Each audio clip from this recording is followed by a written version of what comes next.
మే 9, 2025 బలూచిస్తాన్ ప్రజలకు ఒక shocking announcement వచ్చింది.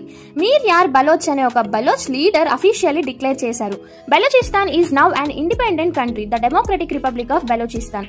అంటే ఇక నుంచి బలూచిస్తాన్ పాకిస్తాన్ లో భాగం కాదు అని స్పష్టంగా చెప్పారు. ఈ డెసిషన్ వెనక చాలా స్ట్రాంగ్ రీజన్స్ ఉన్నాయి. Years of violence, army attacks, forced disappearances and human rights violations. Baluchi ప్రజలు చాలా కాలంగా ఫ్రీడమ్ కోసం ఫైట్ చేస్తున్నారు. డిక్లరేషన్ తర్వాత ఇమీడియట్ గా బలోచ్ లిబరేషన్ ఆర్మీ యాక్షన్ లోకి వచ్చింది. 58 లొకేషన్స్ లో మిలిటరీ టార్గెట్స్ పై అటాక్ చేశారు. దీనికి వారు ఆపరేషన్ హెరోఫ్ 2.2 అనే నేమ్ ఇచ్చారు. మీర్ యార్ బలోచ్ యునైటెడ్ నేషన్స్ ని అప్రోచ్ చేసి ఇంటర్నేషనల్ రికగ్నైజేషన్ అడిగారు. అలానే ఇండియాని కూడా రిక్వెస్ట్ చేశారు. న్యూఢిల్లీలో బలూచిస్తాన్ ఎంబసీని అలో చేయమని అడిగారు. సోషల్ మీడియాలో కూడా hashtags like free Balochistan, republic of Balochistan ఇలాంటివి వైరల్ అవుతున్నాయి. Proposed Balochistan flags and maps కూడా వైడ్ గా సర్క్యులేట్ అవుతున్నాయి. కానీ right now no country has officially recognised this new republic. But this bold move has started a new debate about freedom, identity and political rights in South Asia. Video నచ్చితే like చేయండి. ఇంకా ఇలాంటి more information కోసం channel ని subscribe చేసుకోండి. See you all, by by.